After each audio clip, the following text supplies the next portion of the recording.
Hello, kiddies. It's your old pal, John Kassir, the voice of the Crypt Keeper. And you're listening to Subfacts podcast with my good fiends, Matt and Mooney. Don't go away, kiddies, but be careful what you ask for. You may get it.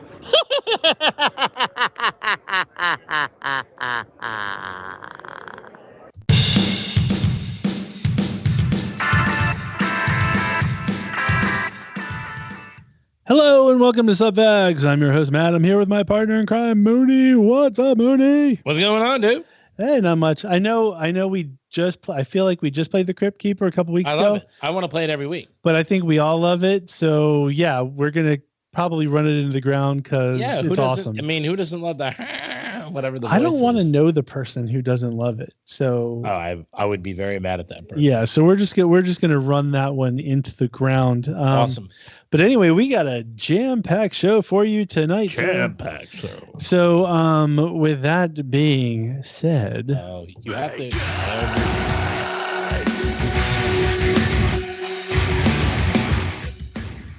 What's up, Brian? What's up, guys? Not much. All right. Was it? Here's the first question. We'll get right into it. Put these celebrities in order of their age. So the first one, for those listening, we've got Harrison Ford, we've got Mick Jagger, and we've got Gary Oldman. Oh.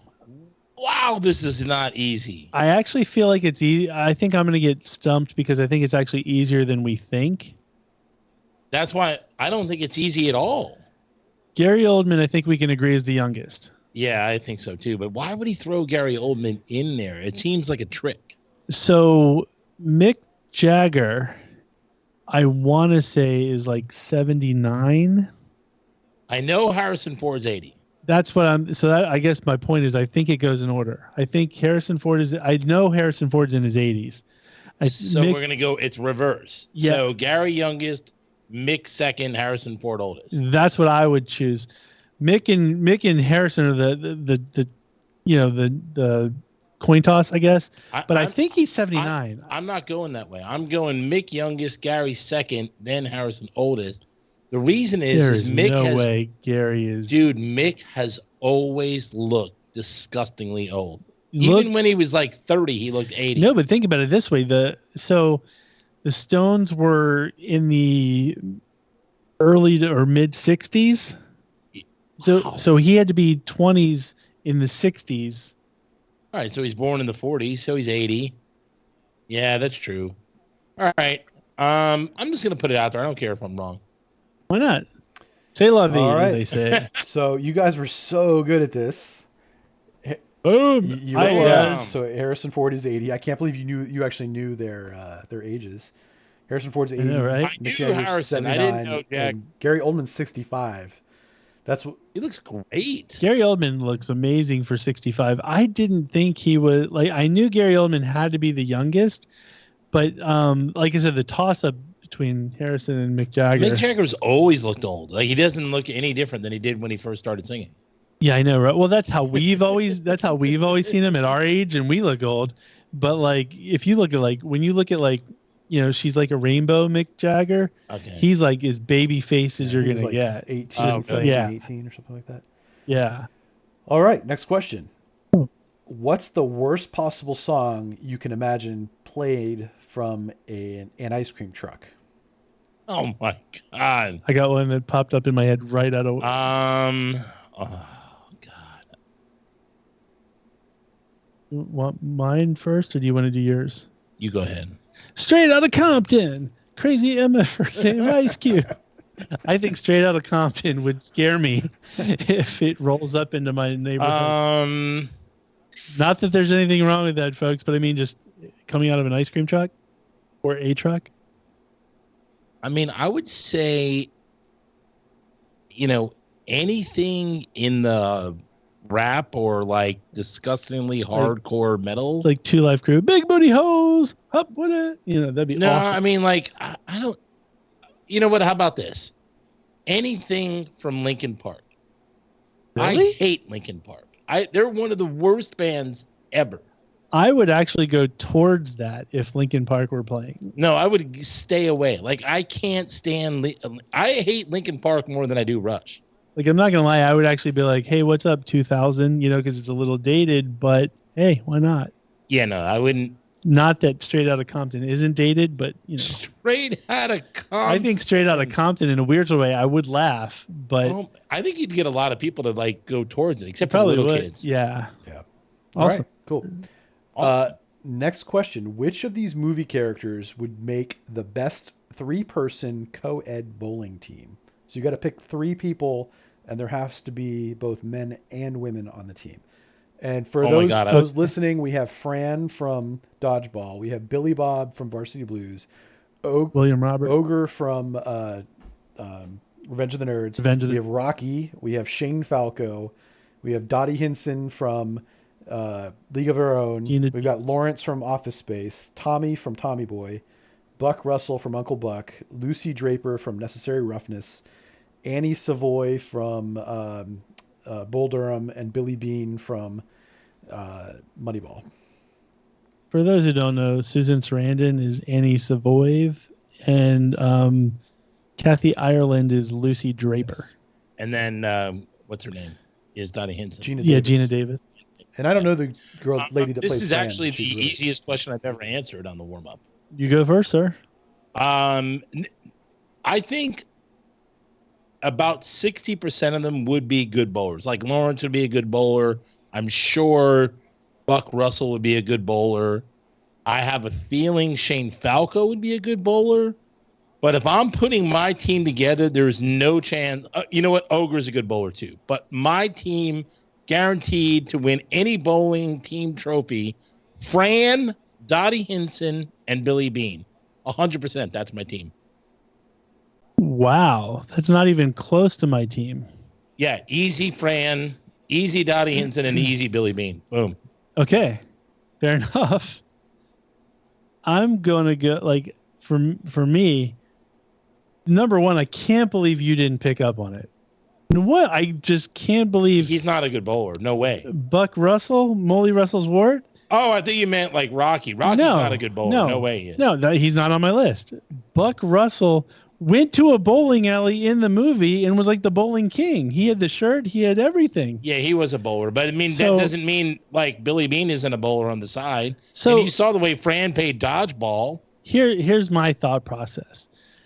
My team's probably not going to be good, but bowling team is one you want to share fries with, you want to hang out with. Oh, okay. If you're going that angle, then I'm going a different answer. I'm going Buck Russell all day. Yeah, okay. So I can get the John Candy action. I'm then probably going Tommy Boy, because that's just funny in its own right too. You got to be co-ed. So and then co-ed, I go with Kathy Ireland, because we can all like 3 fat guys and a hot chick. If that's not a perfect bowl, I don't care if she can bowl or not. Yeah, my team's not going to be good. I see where you're going. If I'm going for, I want to have fun, but the problem is I'm very competitive at bowling. I'm just saying, you know, I'm not. But if I'm eating pizza, eating fries, drinking with these people, I want dudes I'm hanging out with. I want bowling shirts that I can fit in. Buck Russell and I are going to fit in the same shirt. Okay, so there you make a good point. If I'm going for fun, then I'm going Buck Russell. John Candy, folks. John Candy. I'm still having Dottie Hinson because she looks like she can still have fun, but she's competitive. Yeah, she's very Gina competitive. Davis was actually in the Olympics. That's what I'm saying. So I know she's competitive and we'll have fun. Yeah. So I'm going Buck Russell, Dottie Hinson, and probably at that point I'm going Ogre because I know he's going to drink beer with me. Oh, 100%. Ogre, honestly, was very close to making my list. And so, you know, he's going to be like, nerds. Yeah, but I figured Tommy Boy and Buck together, John Candy, and if they made a movie, if they were around at the same time, if there was a John Candy and Tommy Boy movie at the same, that would have just been, tell me that wouldn't have been the greatest movie of all time. It would have been. But I mean, the only one I really wouldn't want to bowl with is probably Annie Savoy. I don't know if I'd ever want to. I love Susan Sarandon, but she doesn't strike me as the person that I'd want to bowl with. She doesn't look like a fun bowler. In her day, she was kind of attractive, and she did get better looking with age. She actually used to own, and I don't know if she still does, but she might. But she used to own a ping pong house in New York. Like literally, people would go play pool, like a pool hall. It was like a ping pong hall. That's awesome. And so, she could be fun. And Billy Bob, I don't know, like I don't know him personally. Fun, but I don't know if he would take bowling at least the slightest bit seriously. Be like, I got a 10. And he may have a heart attack. Oh. He might. Brian got it. Thank you. Okay. All right. Awesome. Well, that's the end. All right. Awesome. Yeah, good stuff. Ed Sheeran, big winner. Boom. Winner, chicken dinner. So, yeah, Ed Sheeran, we mentioned it last week. Oh, he won? He won today, a matter of fact, when his new album dropped, which is funny because he literally said, if I don't win, I'm quitting music, which I think the jury was like, okay, well, he probably should win. But once again, I think we talked about it last week. We don't need to go into it anymore, but I'm glad he won. And it actually leads us up to some of the stuff we're going to be talking about later on in the show.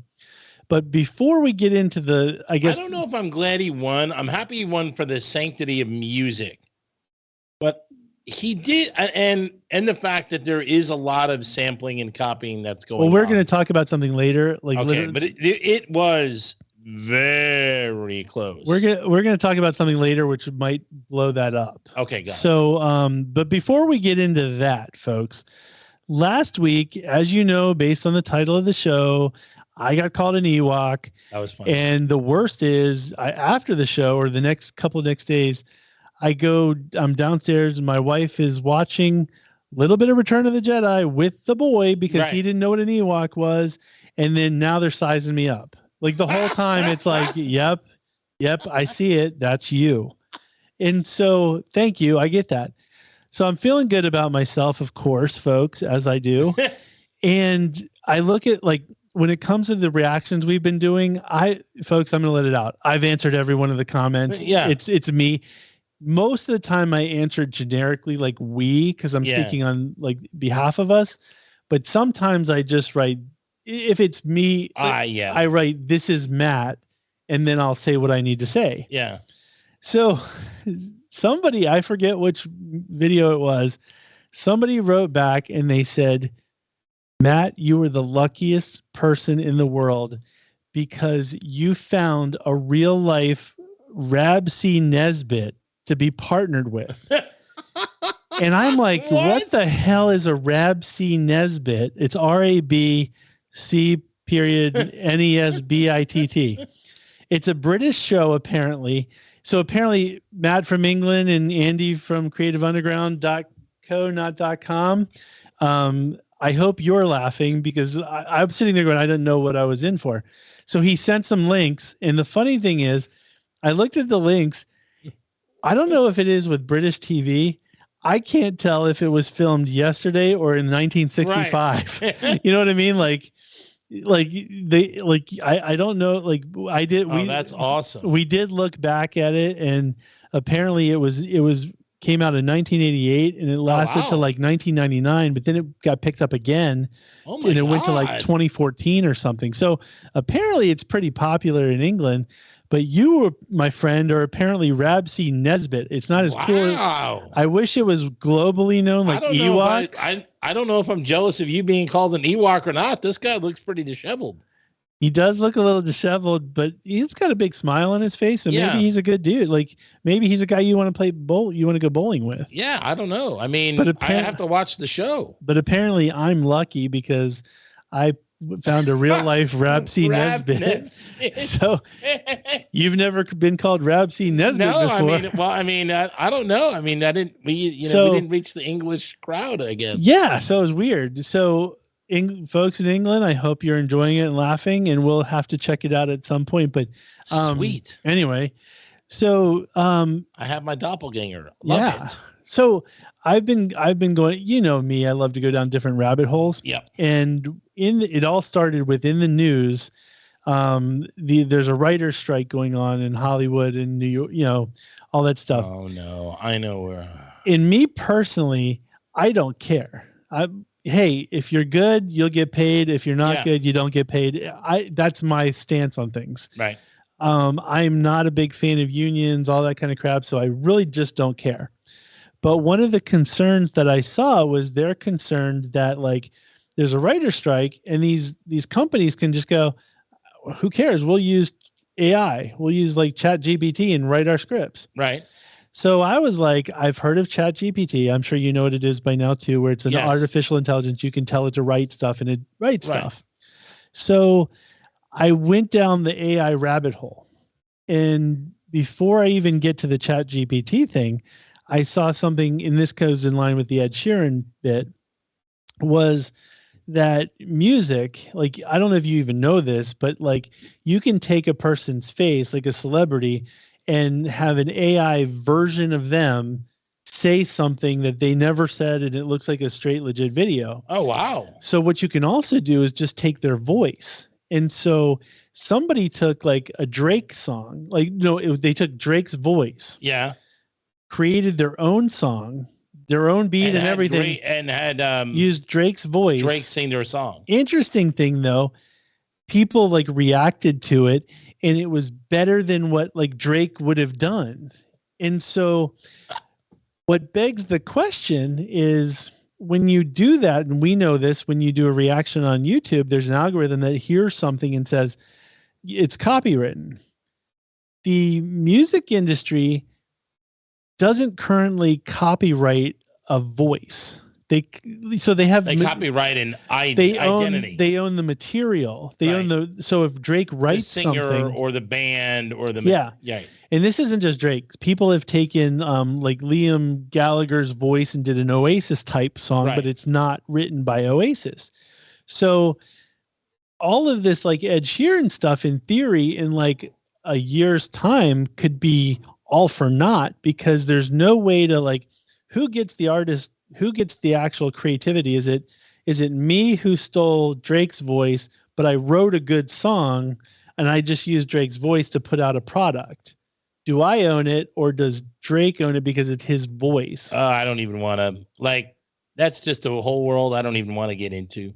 Well, but that's something that we're going to see more and more. I hope not. I hope there's something that squashes that, because that's awful.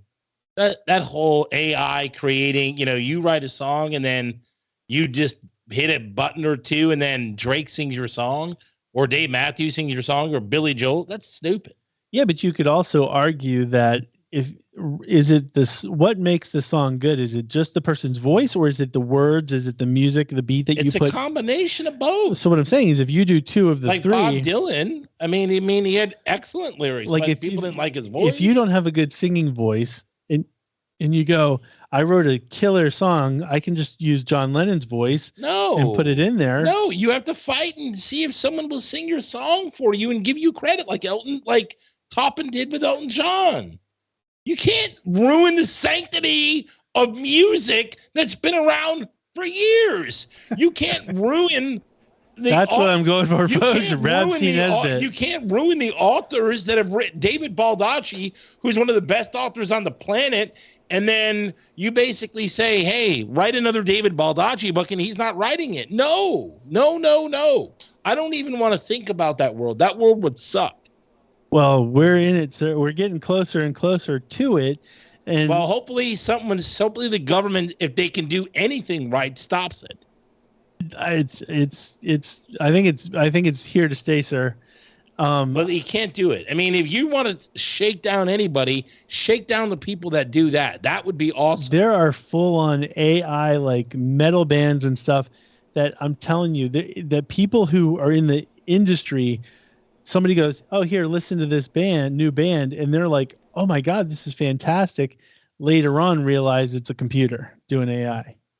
So stupid. So I hope it stops. And I really do hope it gets crashed in the ground. So I do think cases like Ed Sheeran and stuff, I do think that's going to add an extra layer that what happens? That might squash a lot of that. Who do you sue? The people that created the Git boat or whatever it's called? I think the music industry, this is in just how like Napster came in and reinvented the whole music industry.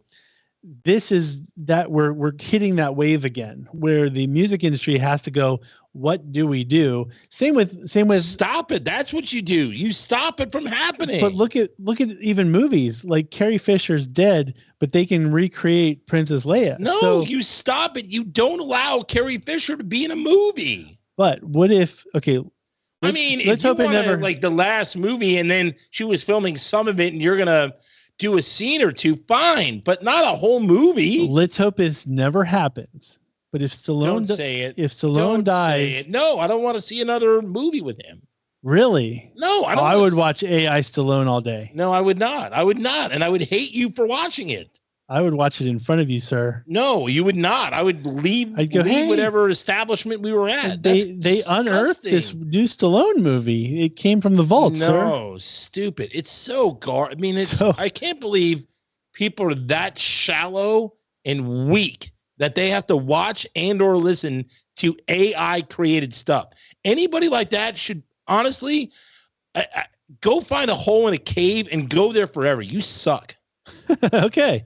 Speaking of, so I decided, because I've never used ChatGPT, I've never used AI anything.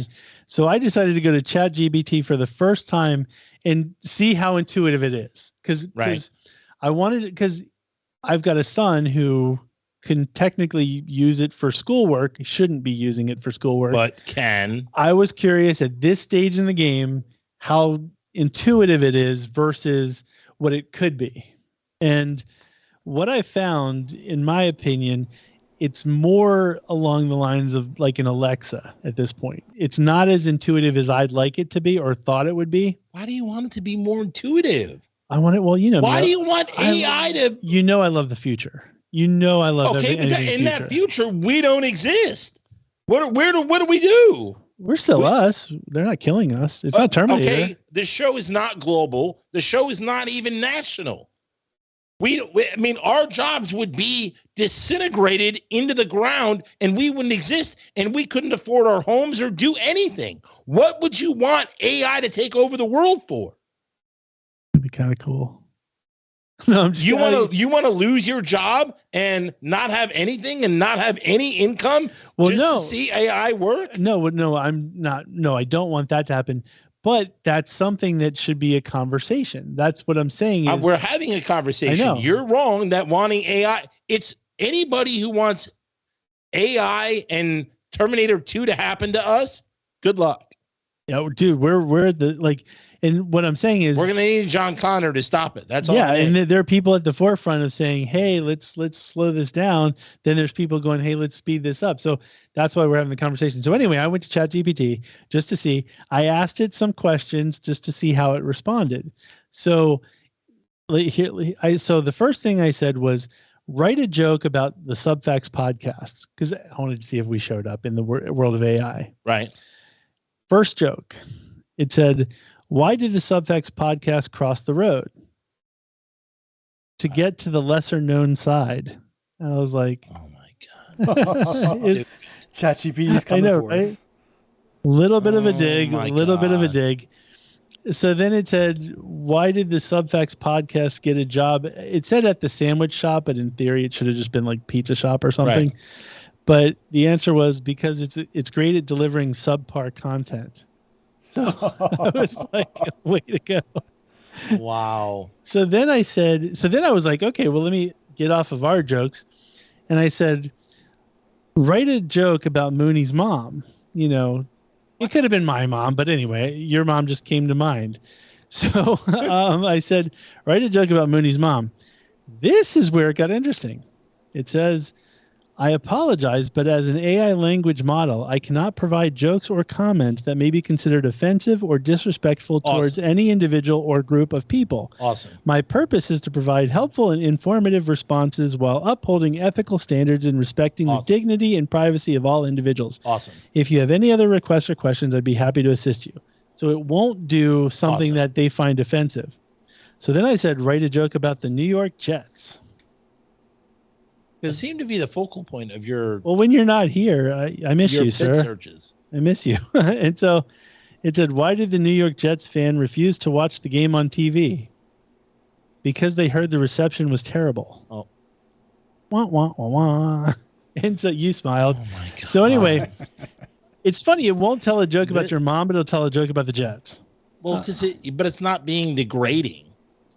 Why did the New York Jets fan bring a ladder to the game?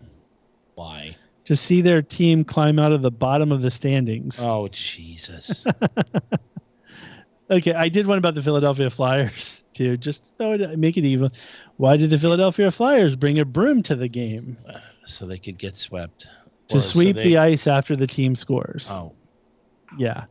So then I asked. I hope are we almost done? We're almost done. But this I asked. Is awful. This is probably the worst segment we've ever. I done. asked for it to write me some pickup lines. You know how you love some pickup lines. I do, but I know better pickup lines than these people. It's excuse me, do you have a map? Because I'm getting lost in your eyes. Oh my God. Or do you believe in love at first sight, or do I need to walk by again? Oh my God. What's funny is it put a little. After each one, it said, this pickup line is a playful way to approach someone you find attractive and start a conversation with them. Remember to be respectful and read their body language to make sure they're comfortable with the interaction, and good luck. So those are bad. They're just terrible. That's what I'm saying. It's more like you just got to go up and say, how much does a polar bear weigh? How much? Enough to break the ice. Whoa. So I asked a couple more things, but I'll cut to the last thing. I said, what is the best pizza topping? Oh, nice. What did it say? Pizza is a very subjective food. Jesus. And everyone has their own preferences when it comes to toppings. That being said, there is no definitive best pizza topping, as it ultimately comes down to personal taste. Some people enjoy classic toppings such as pepperoni, sausage, or mushrooms, and others prefer the more unconventional toppings like pineapple, barbecue chicken, or even macaroni and cheese. The beauty of pizza is that you can customize it to your liking and experiment with different combinations to find your favorite. So go ahead and have fun trying out different toppings until you find the perfect pizza for you. Okay, producer Brian, did you approve this content? Sure. I mean, wow. It's fascinating. No. It's not fascinating. AI is actually a big topic, believe it or not. I know it is, and it disgusts me. And I lost 5 minutes of my life with this question. The future is here, sir. The future is here. Be prepared. Okay. I will stop with the AI.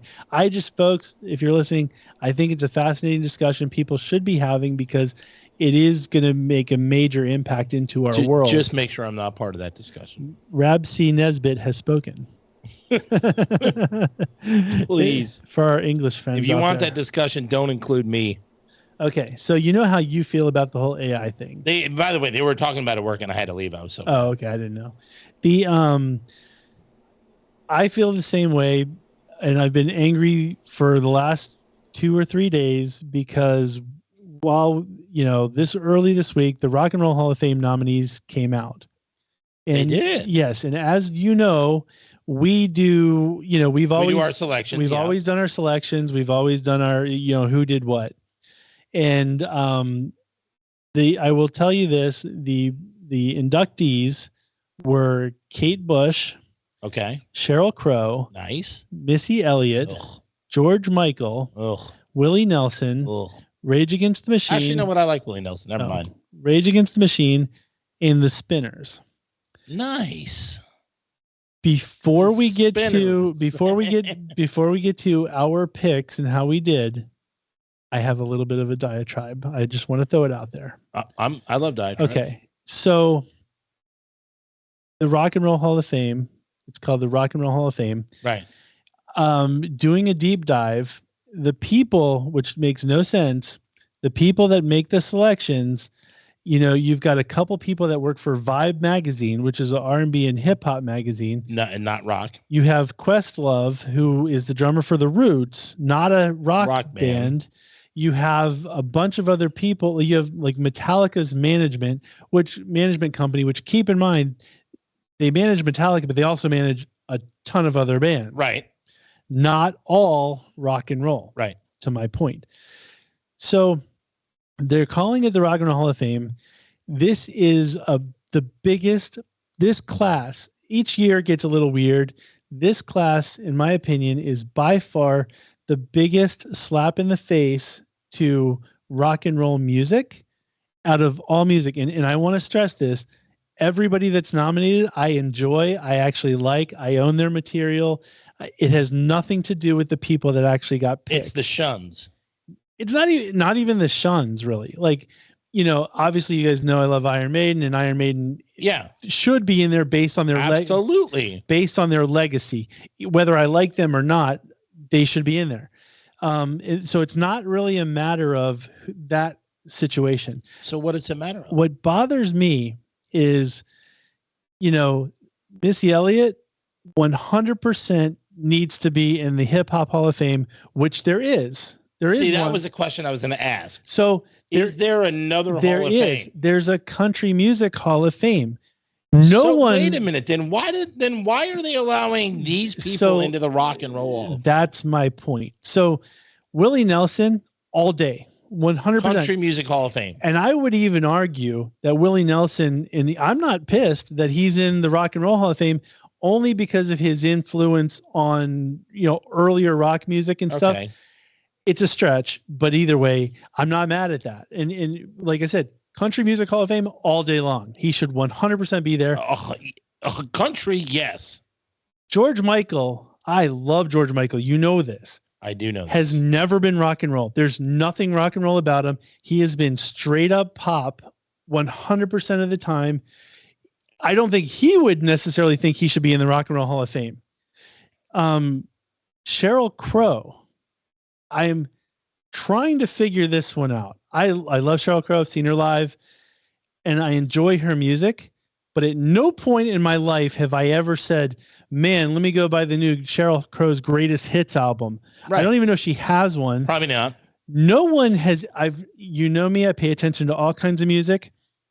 I've never heard one person say I was inspired by Sheryl Crow. No one's ever said that. It's never happened. No one's ever said it. No one's ever said. I don't think her family has ever said that. Nope. Now, a person who's never been nominated, Alanis Morissette, is qualified based on the timeline to be in there. You didn't hear me complain when she wasn't nominated, but she has more impact on Taylor Swift, Olivia Rodrigo, Avril Lavigne, everybody who's a female in music right now. And who will probably make it in the future. Has found a way to bring Alanis on stage with them to sing You Ought to Know. Absolutely. Because it was so impactful. That band Nightwish, we did a reaction for, Floor Jansen. Mm-hmm. She just put an article out how Jagged Little Pill inspired her. I could make that case, but even then I would say Alanis doesn't deserve to be in there just yet. There's so many other bands like Grand Funk Railroad, Boston, so many other, obviously Iron Maiden. Sheryl Crow is the biggest mystery to me at all because I don't consider her rock and roll, really. I wouldn't either. She's more pop. She could even qualify close to the country side more than she would the rock and roll side. All right. Kate Bush, another one. Do you know Kate Bush has never once toured in America? Never once. And yet she makes the U.S. Rock and Roll Hall of Fame. Exactly. She got in, and there's nothing wrong with her. She's avant-garde type of musician or whatever because of Stranger Things. 100% because of Stranger Things. It's a load of crap. It's just... It sounds like you are mad about it, but then you're saying you're not mad about it. I'm irritated. I think it's a slap in the face, and I think this became the year that it became the ultimate joke. In years past, there's been a few weirdos, and you're kind of like, whatever. This is the first class that I think there's one rock band, Rage Against the Machine. One rock band out of the whole thing. And honestly, you can go, that's more rap rock. Yeah. I mean, I would say Rage is rock. But Tom Morello, the lead singer, the guitarist for Rage Against the Machine, has been on record saying that Iron Maiden, he got into that because of Iron Maiden. Yeah. And they're not in. How is it that Tom Morello, like Rage is in, Metallica was inspired by Iron Maiden? How is it that Metallica's in and Iron Maiden is not? Not in. And take my love of Iron Maiden out, put Motorhead in the same thing. All of those bands were influenced by Motorhead, and Motorhead is not in there. So it's a joke. It's awful. And I'm officially, I'm calling you now. This is the last year that we're going to be doing the Rock and Roll Hall of Fame. Awesome. Anything. You know, I know you weren't a big fan before, but I'm pissed. I'm calling it like we're done. We're officially out of the Rock and Roll Hall of Fame stuff. I don't care. Are you mad because I won? Is that why? No, I'm fine with the fact that you won. It's because quite frankly, we just even you should be pissed because Cyndi Lauper, for the record, I love Cyndi Lauper. If you look at the fan votes, right? And she's rock. In fairness, she could be rock. I would make pop rock, but she could be I rock. would make the argument that Sheryl could not have done what she did if it weren't for Cyndi Lauper. 1,000,000%. And I would argue that Cyndi Lauper actually came from like a punk band and has more rock credentials than George Michael So Cyndi Lauper, that is a huge slap in the face. That's a snub by every other word. Yeah, like Cyndi Lauper, like Sheryl Crow in like I said, I don't want to she gets criticized because her first album that got popular. Yeah. Has been argued that the dudes in the band wrote everything and she just sort of rode the coattails. What else is she doing essentially to get into the Rock and Roll Hall of Fame? I don't know. Everybody only knows the first album. I picked her because she sounded like somebody they would vote in. Yeah. I'm just saying the whole thing is crap. The Spinners, by the way, I'm fine with too. That's R&B and it was kind of before rock and they were is early on and you can make that case. I'm not going to bitch about that. Soundgarden should absolutely, I think it's too early for them, but they're at least playing rock and roll. They're at least playing something. But anyway, outside of that, we can get to our picks. But that's my thoughts on the Rock and Roll Hall of Fame. It's a joke, and we're never doing it again on our show. Sweet. I'm calling it awesome. Like that. I didn't want to do it this year, but okay. So as you mentioned, you won. You had 4 right, and Brian, I can't read the coloring, so maybe you can. Mooney had Sheryl Crow. None of us got Kate Bush. Mm-hmm. Mooney had Sheryl Crow. Yeah. You, Matt, picked Missy Elliott, actually. Yes, because I figured she would be the rap person. None of us got Iron Maiden. We all picked Iron Maiden. Mm-hmm. You picked Joy Division, New Order. They didn't get in. They actually play. They're more rock and roll. Absolutely. And then all 3 of us picked Cyndi Lauper. She didn't get in. Yep. Matt and I picked George Michael. He got in. So we were right there. We all because he was leading fan vote. I think we all picked Willie Nelson, and we were all right about that. Him getting in. Yep. Mooney and I picked Rage Against the Machine, and we were right. They got in, and then Mooney was right about Soundgarden. And by the way, if you look Soundgarden didn't get in. He was wrong. So that's never mind. They didn't get in. No, they didn't get in. It's tied. Me and you tied. Damn it. I think, and for the record, I don't know if you can go back to it. I think the Rock and Roll Hall of Fame took it off. But if you actually looked at the fan vote, Rage Against the Machine was, I think, dead last or second to last. Sheryl Crow, if you look at the top 5, the top 5 was George Michael, Cyndi Lauper was in second. And she didn't get in. No. And then I think might have been Willie Nelson and then Iron Maiden and then Soundgarden. So Iron Maiden and Soundgarden don't get in, and they're in. And Cyndi Lauper didn't get in. Wow. 3 of the top 5 didn't get in. That is insane. And then when you look at the people who did get in at the vote, they were at the bottom. Oh, and I forgot. So Tribe Called Quest, I was wrong about that. Mooney was wrong about the White Stripes, and Matt and I were wrong about Warren Zevon. And how is Warren Zevon in the And Rock and Roll I Hall of didn't Fame? count them up right, but we all tied. We all had 3. Well, good. It's a great way for us to end this horrible, horrible thing. Not my idea. F Jan Winter. Anyway, I'm just pissed. Tonight has just been angry. So we haven't had a good topic, and I'm really hoping we get there soon. Did you front load this show with negativity? No, I just came out that way. I've been pissed this whole week because of that. Yeah, I could tell. You front loaded it with the AI stuff. I actually like the AI stuff. You don't like the AI stuff, but it's dumb. All right, can we move on something good, please? Hey Brian, we didn't put this on the thing. Mailbag. Yeah, absolutely. It's on there. It's just down the bottom. But yeah, we can do it now. Oh, okay. You have We it? need mailbag to get me back up because I'm really reeling right now. Okay. Mailbag. Okay, folks, it's time for mailbag. Mailbag. Awesome. So first, the only mailbag this week is from Space Coast Bill, and his subject Boom. is miscellaneous comments. He said, Matt is 100% the Ewok. With his round face and body, if it was half his height, he could pass for an Ewok. Thank you, my Space Coast God. Bill. Wow. No, my son wants to buy me the ears. Like because at Disney World they have actually the Ewok ears. You didn't He's comment I'm on buying those my for Father's Photoshop Day. that I did for the. I thought it was Yeah. funny. Actually, I did see it. Thank you.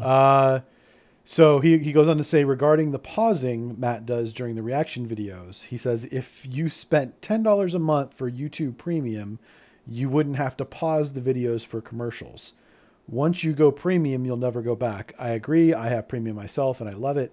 He says he loves it and he doesn't even have a podcast.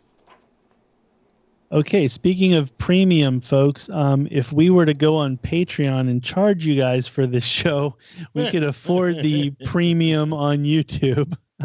Brian's bougie. Come on, I expect Brian him to have is bougie, premium. but I mean, some of the pausing is not related to No, actually, commercials. to be honest with you, I edited it all out. But the problem is, I should let it just go and edit it later. I'm actually getting better at my edits. It's just me being lazy and not wanting to edit. Okay. It's not worth $10 a month for me to like make it so I really don't have to edit. That's the reality of it. All right. But no, he's not wrong, but I'm not trying to pay an extra $10 a month.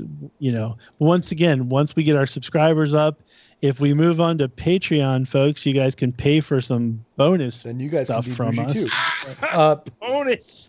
He said he goes on to say, Mooney, nice shout out to 12 Angry Men. That movie was awesome. He remembers watching it in social studies before we started the mock trials. He says he's seen it several times since. Me too. I only saw it in social studies. I know I saw it in school. It was the only movie that I think we watched in high school that I liked.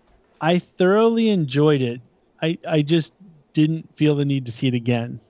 So I haven't seen it since school, but I really did like it in the 3 days, I think it was. It takes like you can't watch a full movie in one period. Oh, that's right. Yeah. It was like, dude, we got a movie for all week? Okay, cool. Exactly. I'm down. Yeah, so but I did enjoy it.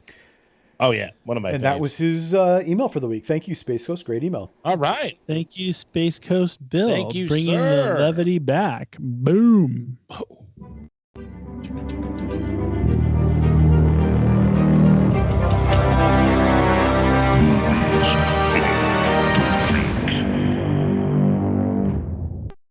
Okay, so movies of the week this week. We've had a couple of these weeks recently. I'm just going to say there's no reason to see any other movie except for Guardians of the Galaxy 3. Yeah. I personally will not be at the movie theater, but I do want to see that. I'm going to wait a week, I think. I've got but my I tickets. I'm am- going to see it Sunday.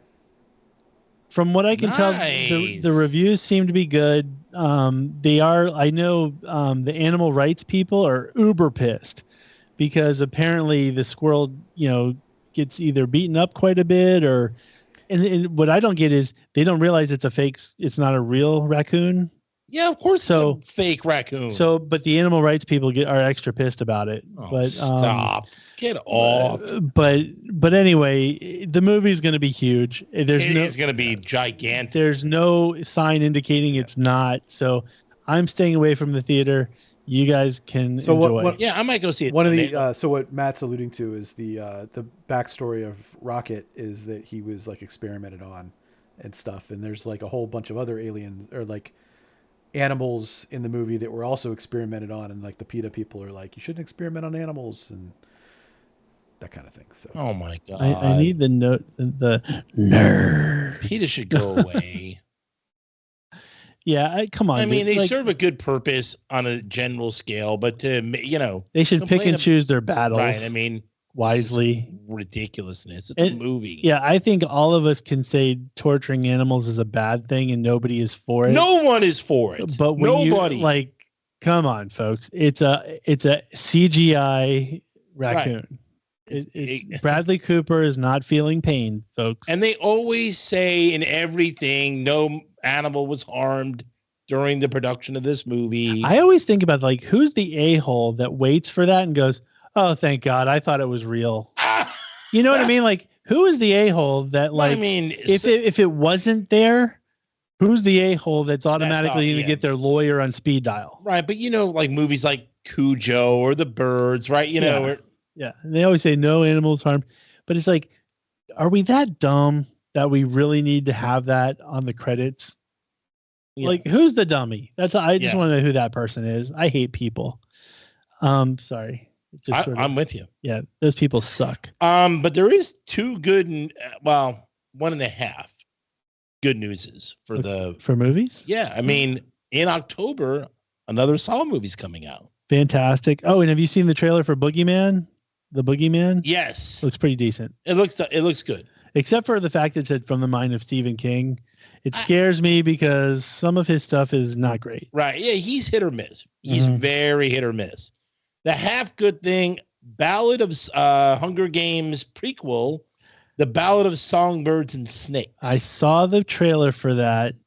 I don't know how I feel about it. Me either. I'm torn. Because you already know the ending. It doesn't look right? good. It doesn't. I guess that's my thing. It's like I thought it looked okay. Isn't it about Dinklage? Isn't it about Snow? It's like it's the early prequel to Snow. It's like the 10th Hunger Games. For me, it's like you already know the ending. Yeah. So it's like, what's the point of watching these when you already know what happens? I don't care to see how he became a bad guy. You don't know who survives. At the end, the very final Hunger Games, the third one, the Jennifer J-Laws. Tell me if I'm wrong, but she kills him. It ends. Well, she doesn't. There's no more Hunger Games. Kills the other. This is a prequel. This is Hunger Games 10. Yeah, the part of prequel means we already know what happens later on in the future. What's the point of seeing this one? This is about Snow and how he got to where he was. I don't care. Okay. All right. I'll be honest with you. The first Hunger Games was awesome, and it went downhill. It went downhill fast. The second one was really barely tolerable. The third one sucked. Jennifer Lawrence was such a downer in the first one. And I love personality. I love J-Lo.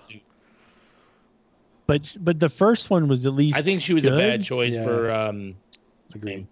No, but if you think about it, if it weren't for that movie, we wouldn't have the J-Law we have now.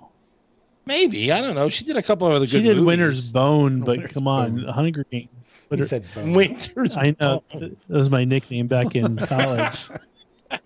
I went to University of Alaska, you know. Winter's Bone. No, it's funny. So last night we went to it. My son had a band concert. I'm convinced they fake the names of these songs because like every song sounds like a song I know, right. But the title of the song is completely different. It's different, right? So so there was one of the songs was like, this song was called Summer Wind or something like that. I look at my wife and she looks at me and she goes, I know it was your nickname back in, you know. I'm like, you know, it's funny. And so then the next song, it was like, this song is what, and I just looked at her. She's like, I get it. It was your nickname back in college. I'm like, no, it was my radio name.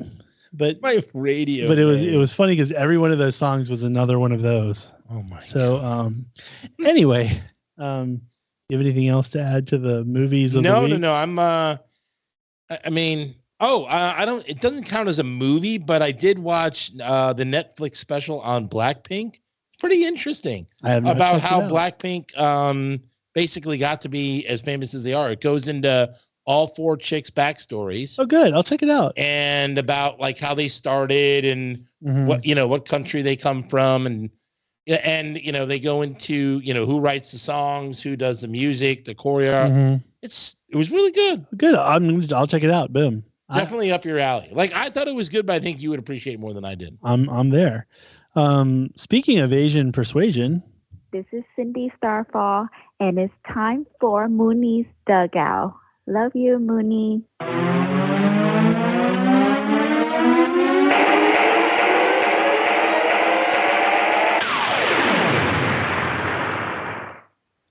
Boom. Bam. Love you too, Cindy. All right. So I'm going to start it off with a joyous event that happened in the NHL this postseason, which is the Boston Bruins losing. I love when this stuff happens, but I'm not a fan because, as you know, Boston's like my second favorite hockey team. So I'm not a fan of them. They're your second when you love the Flyers. I know, and I've told you this. Their gameplay, the whole like the town. Yeah, I know. It's the bring your lunch pail to work type of vibe. It's that like so if the Flyers aren't in, obviously I hate the Bruins when they're playing the Flyers. Right. But if the Flyers aren't in, which they weren't, I got to root for somebody, and that's the team I can get behind. Boston is so dirty. They're a dirty team. Well, look at the Flyers. That's how we roll. God. And you know I got connections to the Bruins, so I kind of have a thing. Well, I couldn't have been happier. They lose in 7. They had I think they won the first, lost the second, then they take a 3-1 lead, and then Florida wins the next 3. I think Brian predicted the whole thing. I predicted game 7 for sure. I have text proof. Yeah. But I loved it. I thought it was outstanding. Yeah. Like end of the day, I didn't lose sleep over it. I'm just saying I would have liked them. For me, I would have rooted the whole team way. that had the most points ever and the most wins ever. That happens all the time, sir. That's the Caps as much as I hate them. I know President's Trophy curse, but this is like the best record ever, the best points ever. Hey, look at the New England Patriots when they lost to the. I know. Couldn't have happened to a better team. We're on sports, and this is a sports thing. There's a show on Netflix. I think it was Netflix, but it's about Peyton Manning is actually a producer, and it's about. I'm gonna watch. It's about and it's a real docu-series, so it's not like fake. About this guy who runs like a collector memorabilia type of thing. Oh, nice. So Peyton actually called him and said, he goes, my brother's arguing that his Super Bowl jersey is worth more than my 2 Super Bowl jerseys. Is that true? I would say yes. That's what the guy said. King of Collectibles. King of Collectibles. He said yes. It's on Netflix? Yeah. Oh, And he told Peyton, he goes, yes. And Peyton goes, just don't tell my brother. He said the reason why is because your brother's team beat the undefeated Patriots. He said because of the fact that they beat a team that was supposed to go all the way undefeated, makes that jersey worth way more. He goes, you could argue that your Denver jersey would be worth something up there, but he goes, but reality is his one jersey is worth more than your 2. And by the way, Peyton, you did nothing in that Denver Super Bowl win. So just stop. But anyway, it's a cool show. I'm absolutely going to watch that show. That is 1,000,000%. I'll probably watch it tonight. I think it could be done. I'll just throw it out there. I think it could be done better. Probably. It's not like most stuff on Netflix. Yeah. It's not like if it was done like a Pawn Stars, I think it would be better. Yeah. But it's not that. It's not produced well, but it's still cool. It's cool to see the stuff. Yeah, it's cool to see I love collectibles. It's cool to see the sports collectibles. And this isn't collectibles like me collectibles. This is collectibles like the same guy that Brian just put up. They had there's a LeBron card with 3 of the NBA guys. Like they took the patch from his 3 jerseys. Oh, nice. 3 different jerseys and stuck them on one card. And it was, I guess, him and Drake tried to open a bunch of packs and couldn't find it. This guy was like, if anybody finds it, I want that card because I'm going to auction it off. But he goes, I want that card. So these 3 randos pull the card. It's on YouTube, whatever.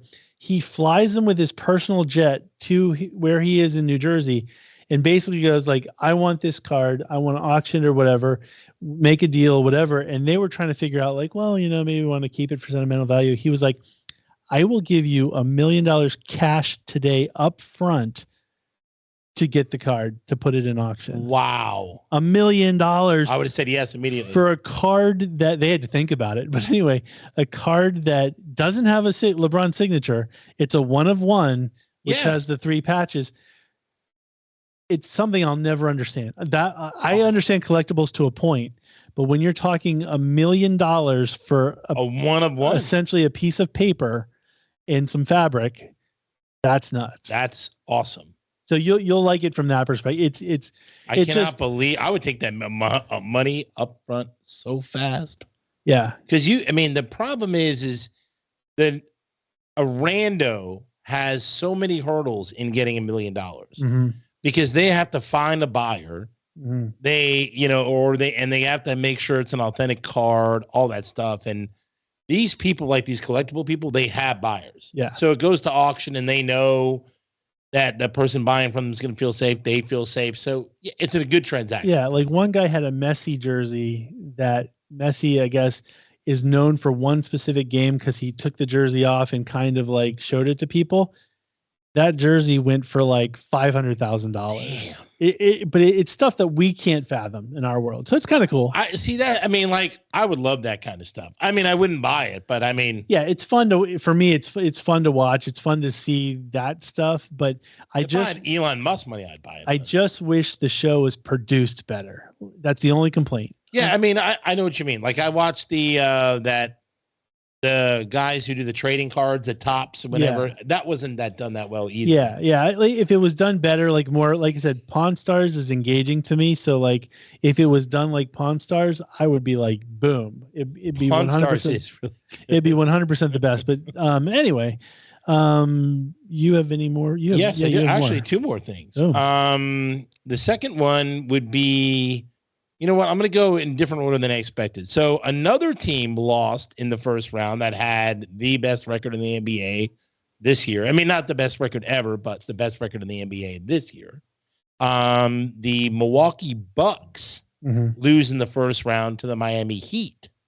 And the reason I want to bring this up is Giannis Antetokounmpo. I don't know how to pronounce his name. No one will ever know how to say it, but he's a good guy. He seems like a good dude. He's an awesome dude. So the one guy asked him, hey, is this a disappointment for you to lose in the first round? Do you feel like you failed?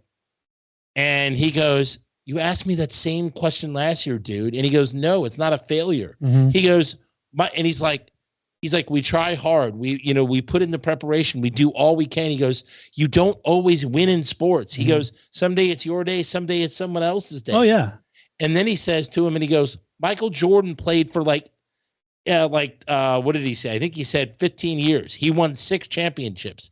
Were all other 9 years failures? Yeah. And he's like, no, it's what you strive for. And it's not a failure if you don't win the championship. You did your best. It's a failure on society, in my opinion, and the fact that reporter kind of has to ask the stupid questions. It does. It's a stupid question, but he has to ask it. It's a dumb question because what people don't realize is even if you play for the worst team in the world, you still are a fantastic athlete. Yes. You're ridiculous. Like whatever the worst team is, let's say the Commanders in football. Yes. And you are literally, you make it onto the team.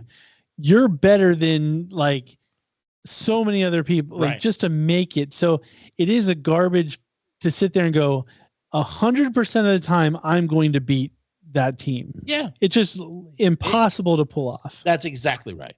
So I thought he had a great answer. And he by the way, he did it very he didn't yell, and he caught himself. He says, I'm not going to yell. Let me be honest about it. And then he went into like a really honest answer. And I thought it was a pretty poignant moment. I'm like, see, that's how most athletes should react. Yeah, I agree. I wouldn't react that way. I would be like, of course it was a failure. We suck, and I can't believe we lost, right? That would be most me. Athletes, they get trained so much, or at least I know in hockey. Yeah. I hate hockey player interviews because literally it's the same, like, yeah, we just didn't get pucks in the net. We tried. Yeah, tonight just wasn't our night, boys. They are not talkative. They don't tell. You get no information whatsoever. Like to be a beat writer for those guys would just suck. Oh yeah, they're definitely low on words. I am sympathetic to both sides. I think that's a great answer by Giannis. I just want to mention this. I had no idea. Before this year, Rob Brindamore was the coach of the Carolina Panthers. Yes, he absolutely looks. I know he's a hockey player. But if you want to, like, if you said to me, Mooney, describe a hockey coach, that's what I would describe. That just him. Like, almost 85 to 90% of what I would describe as him. I have an autographed Rod Brindamore, a couple autographed Rod Brindamore cards downstairs. I can show you. He absolutely looks like a hockey coach. Oh, absolutely. The dude's a hockey legend. Like Barry Trotz does not look like a hockey coach. Agreed. In my opinion. Well, keep in mind. He looks like a baseball manager. I don't know if Barry Trotz is like hockey. There's certain coaches that never actually played hockey. Right. Like I don't think in like an NHL level. So like Tortorella, I don't believe ever played actual NHL he looks okay as a hockey coach, but when you've actually played, like Brendamore's a hockey legend, so he's of course played. Brian's there's pulling it up. Of guys out did there he actually play? Did he ever play? I think he played. Like I'm sure he played in Canada and stuff, but I don't think he ever. That right now. I don't think he played in the NHL. Oh, but by the way, good. Get this. I forgot to mention this about when I was talking about the Bucks. They fired the coach. This coach has won I think 60 games or 58 games 3 times. He won a championship and he's been to another, and he's been to the playoffs, I think 4 to 5 years or all 5 years he's been there, and they fire him. Yeah. How? They were nothing before he got there. I know. It's and I know, a large part has to do with getting Giannis and Chris Middleton and a couple of other players, but still. That's, in my opinion, a-hole owners too, because once again, you can't win every year. You just can't. Yes. You're right. Not, you just can't. And it'd be one thing if they didn't make the playoffs. Right. I get it. If you don't make the playoffs, I would say, okay, well, maybe now. If you don't make the playoffs, I 100% get it. But the coaches get a 3-year window. That's it. It's basically. But you succeed like hell in the window. That should buy you more time. Yeah, you have to think maybe there's more going on behind the scenes in the locker room, or somebody to get along with somebody, or how is Spoelstra still coaching the Heat, and they've been 50-50 on making the playoffs? Yeah, I don't get it. Well, the thing is, when you win, right, you're only expected to win or come extremely close. If you lose in the first round after winning, I'm on your side. I do agree. I think it's irrational, but it's a big step down. It is a step down, but Giannis wasn't playing for 2 of the games. Yeah. You gotta be rational. They should be more rational than that. 100%. I agree. All right, and the last one, and this goes to my whole love of betting, of course, Brad Bohannon, terrible name. Terrible. So Brad Bohannon of the Alabama baseball coach is now fired because he was, I think, video recorded, or they had, I think video recorded, but they have proof that he called and or relayed information to a bettor to bet on LSU when Alabama was going to play as LSU. Mm-hmm. Alabama lost, and they didn't start a certain pitcher. So Alabama lost to LSU. The baseball coach told a friend of his or someone he knew to bet heavy on LSU. Mm-hmm. LSU wins, of course. So they found out about it. That's a rightful firing. I'm good. There's nothing. But the funny thing is all the big casinos were like DraftKings, FanDuel. They're all we didn't take any bets on the game. So it was a local New Orleans casino bet. Doesn't matter the intent. No. I'm saying is I agree fully, but it didn't even get public. He tried to sneak it under the radar. Yeah. And make it a local. He tried bet. to dip his toes in the water to see if it would work. Exactly, and he got caught. Good. F that guy. He's got a stupid name anyway. That's it for the go F yourself, Brad Bohannon.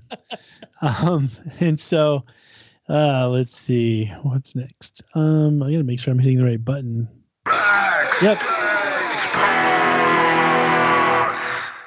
Okay. So Backstage Pass, folks. I do want to clarify one thing, only because I had been meaning to talk about it, but we never actually got around to it.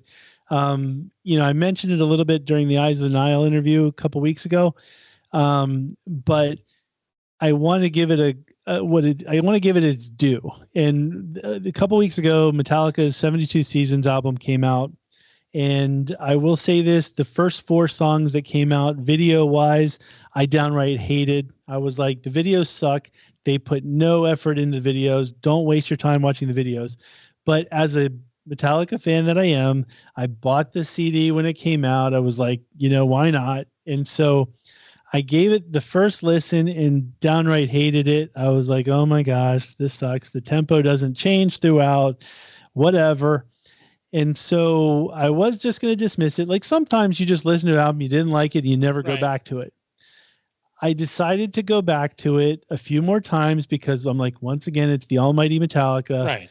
Let me see what's up. So after giving it a chance, I will say it is a lot better than I originally thought. Okay. I will say that in the overall rankings that I wouldn't like in my personal life, I've already told people how I would rank it. I didn't say it on the show, but my personal life ranking versus my show ranking does not change whatsoever with this revelation. It is better than anything that has come out after the Black Album. Whoa. All right. So what I would say is, man, that's a stunning it's essentially the middle of the road because keep in mind the first, 5 albums are the top 5. Right.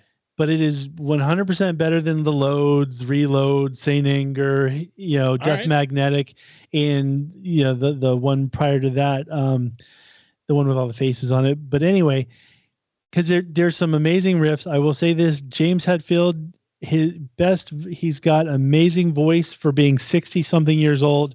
Still sounds great. His riffs are amazing. Lars's drumming is fine, but it's a little too much cymbal for my take and a little too loud.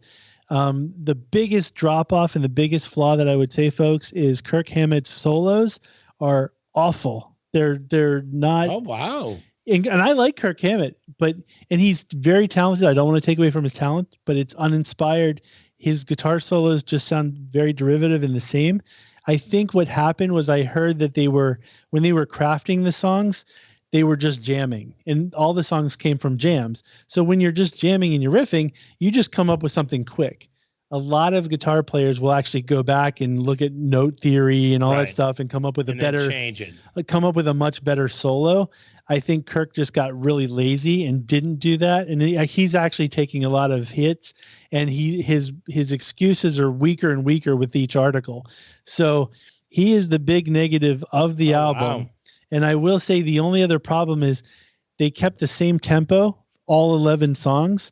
Like some of their previous albums, you'd have like fast songs that punch you in the face. Then you'd have like a Fade to Black where it's mellow, Sanitarium, stuff like that. This is just the same tempo.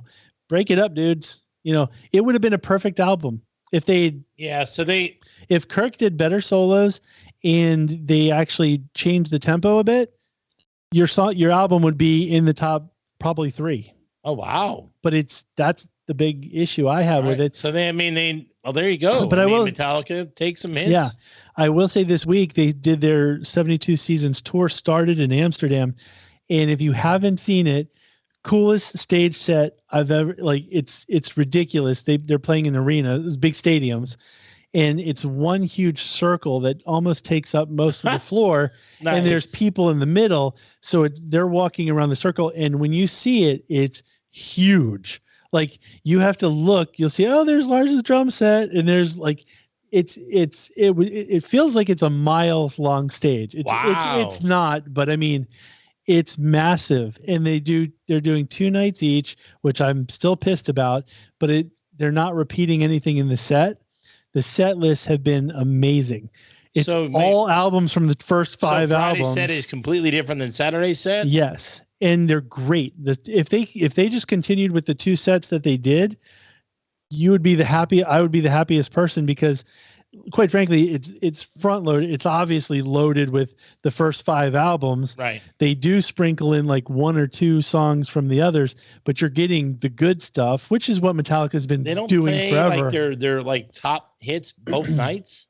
No, because the goal is essentially they want you to go to both nights, and you're basically going back-to-back shows. I would not do that. Having seen the set list, I'm now like, I would totally do it. I turned my corner on it because before I was like, F that, I've seen them 15 times. I don't need to pay double the price. I don't want to pay for 2 tickets. all that. Having seen the set list and having seen the stage, I would be there. Wow. So I've turned a corner. That's my review. 72 seasons.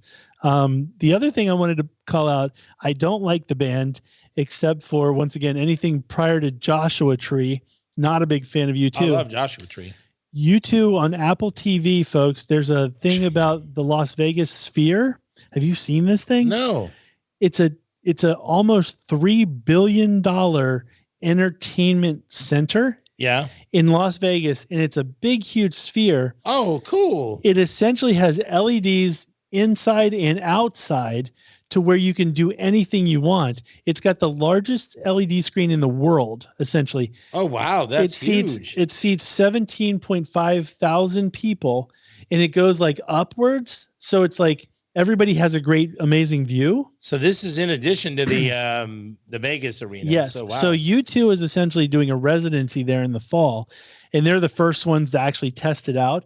But essentially, the screen, like you could blow up, let's say, Bono's face to where the person in the worst possible row sees like pimples on his nose or whatever. It's crazy, and it's perfect sound. It's the best sound that is technically possible. That's awesome. Each seat apparently has its own like Wi-Fi. What is it? It's MGM Sphere? It's MSG. MSG and somebody else is involved. But it's like every seat has its own, like, I want to say like Wi-Fi or whatever, so the signal is perfect. So there's no dropouts. It's insane. So it's on Apple TV. It's U2, of course, talking about themselves, which, get past that. But I totally need to see a show there. It doesn't need to be U2, but it has smell-o-vision. It has air that gets pumped in, but also you can change the smells. So the overall experience can be literally, if you see Blackpink, it could be perfume. Like, yes, if U2 is singing about cut grass scent would be popping. Wow. It's downright nuts. And so I highly suggest people checking it out. Okay, quick thing on the albums coming out this week. The biggest one is going to be Ed Sheeran. The album is called Subtract. Ed Sheeran can do no wrong when it comes to the world of music because his music always sells. I think he's really talented. He's not my favorite, but he's got a good voice. I wouldn't go buy the album or whatever it is. I don't hate him. I think he's very talented at what he does with the looping effects and stuff like that. The next one is, the funny thing is, Smashing Pumpkins have a new album out, which is funny. It's the end of a trilogy that I don't think anybody knew was an actual trilogy. So apparently it started with Melancholy and the Infinite Sadness or whatever. Right. And then there was another album called Machina, whatever. Okay. And then they had albums in between those, but then they have this one. So apparently those albums were a trilogy, and this one, it's called Atum, A-T-U-M or whatever, is the final piece. And I'm pretty sure diehard Smashing Pumpkins fans were like, that was a trilogy? Yeah, exactly. No one knew. Way to go, Billy Corgan. But anyway, so if you're a big Smashing Pumpkins fan, you'll probably love it.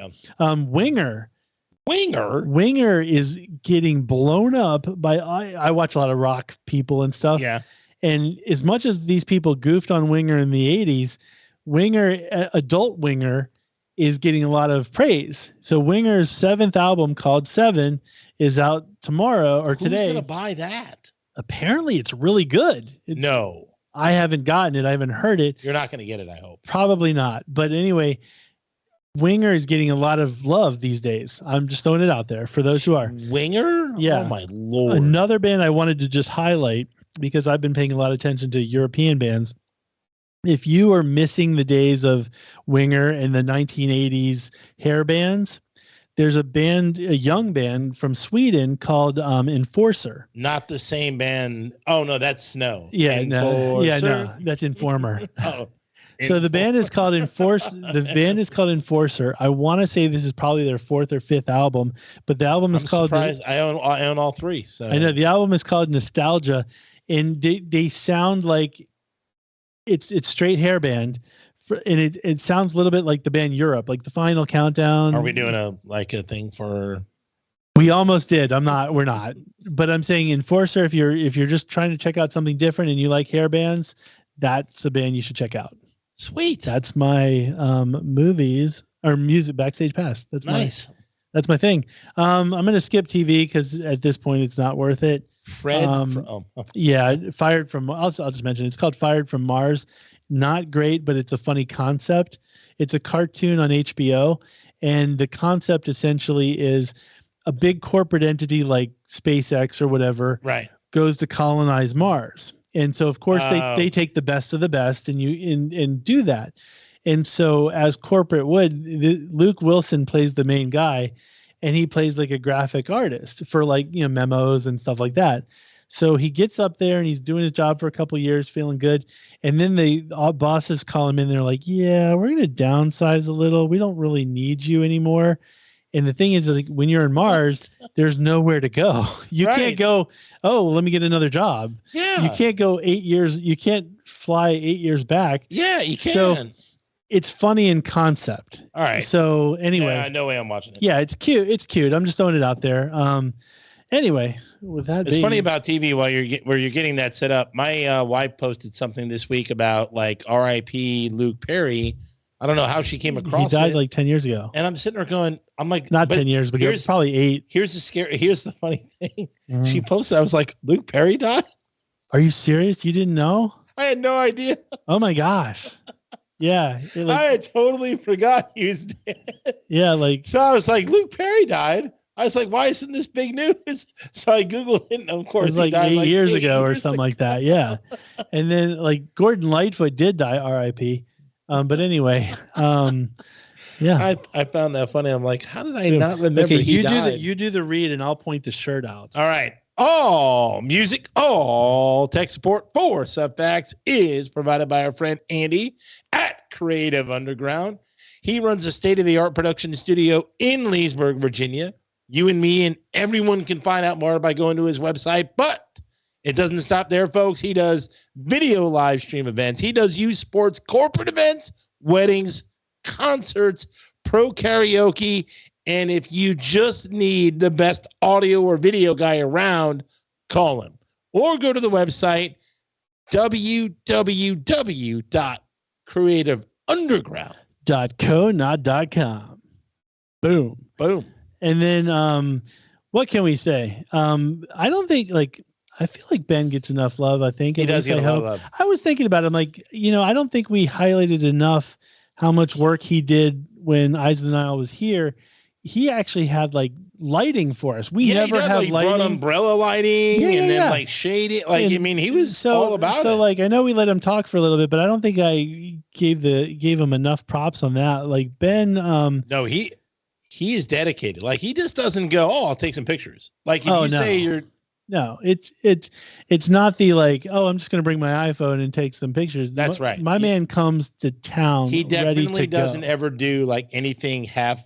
Yeah, he showed up early. He showed up boom, not too early, but he showed up prompt. Let's just say, get everything set up straight, professional. I had no idea there was that much stuff with taking photos. I was like, all you do is bring a camera, dude. You don't need to do much else. My man is on fuego. He's like, "Oh, dude, I got to bring this. I got to bring the Fortifier 5000K with the." He was like, "You need to invest in some lighting like this." I'm like, "Dude, I got you, buddy. I can't afford that." And he's like, "Well, you need to move 3/4 of an inch to your right because the optimal angle of the fluorescent." I'm like, "Dude, no, my man doesn't joke when it comes to photos. And the proof is in the pudding. We've seen his photos. Proof is in the pudding, and his photos are the best photos ever, folks. I agree, dude. And once again, and I say this all the time: when you think of pictures, you should only think of Ben. Ben from KStreetPhotographyDC.com. Ben's an award-winning image builder and FAA certified pilot of drones. Yes, he is. He specializes in commercial real estate marketing, business headshots, personalized business branding, imaging, corporate events, team imaging, drone cinematography, pretty much anything. Like I said, if there's anything involving pictures, call him. There's no one else to call other than Ben. Boom. From KStreetPhotographyDC.com. Bam. That brings me up to Big Dog Auto Detailing. He posted something today. Your boy was cleaning the pants off a Camaro, like a 62 to Camaro. Oh yeah.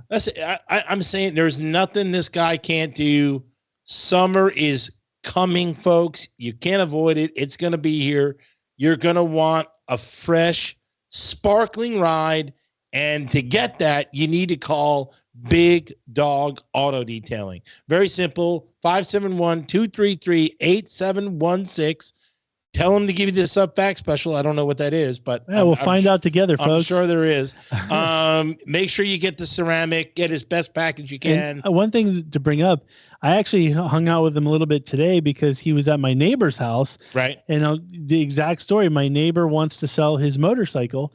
And so he was like, I want top dollar. Yeah. He goes, there's only one place to call. I'm going to call Big Dog to absolutely spit shine my motorcycle. So I'm going to get top dollar. Genius idea, because after BK was done with it, it was like night and day. The dude's automatically going to get an extra $1,000 or whatever. Right. And I'll tell you, that's what I was just going to say. At the minimum, if you're selling something, having him clean it, well, you'll break even with the cost you pay and how much more you'll get. But that's the minimum. I think you'll make more than breaking even. Right. I mean, he literally, they'll be like, oh my God, I got to buy it. You'll get an extra 500,000. I mean, it's crazy. Boom. Yeah, it's crazy. So Big Dog Auto Detailing, 571-233-8716. Now, when it comes to our cherubic faces, me, Ewok, you, Rab C, Nesbitt, if you want to learn more about us, go to subfactspodcast.com. You can get our merch. You can see all the stuff about us. You can see pictures that Ben's taken of us. If you want to write in and be a part of the show, bring us suggestions, all that stuff, go to subfactspodcast@gmail.com. The one thing I definitely want to highlight, folks, is, we've obviously for the past couple months been talking about our YouTube presence. We're really trying to push that as much as we possibly can. I know we have new listeners that are coming to us from YouTube. Please, if you haven't already, please hit the like button. Please hit subscribe. Yep. And hit the little notification button. So when we put new stuff out, you'll be the first to see it. That's something that, we're really going to keep trying to push. If you regularly listen to our show on Apple Podcast or Spotify, Pandora, anything like that, take 2 seconds out. Yeah. Even if you don't go to YouTube much, yeah, it doesn't hurt. Just take 2 seconds out, go to the Subfacts channel on YouTube, and make sure you hit subscribe. And so that would mean a lot to both of us, and all three of us, Brian's included. And we'll be able to blow this thing up a little bit more every step of the way. Awesome. World domination. Yes, that's kind of what our goal is, because then I can put AI in place. Once we achieve world domination, AI goes, there's going to be an AI match. He had to mention it again. He had to. Yep. Okay. Well, with that being said, folks, I think we've said it all, and we will see you next time. Everybody stay safe. Stay up. And we'll see you next time. Boom.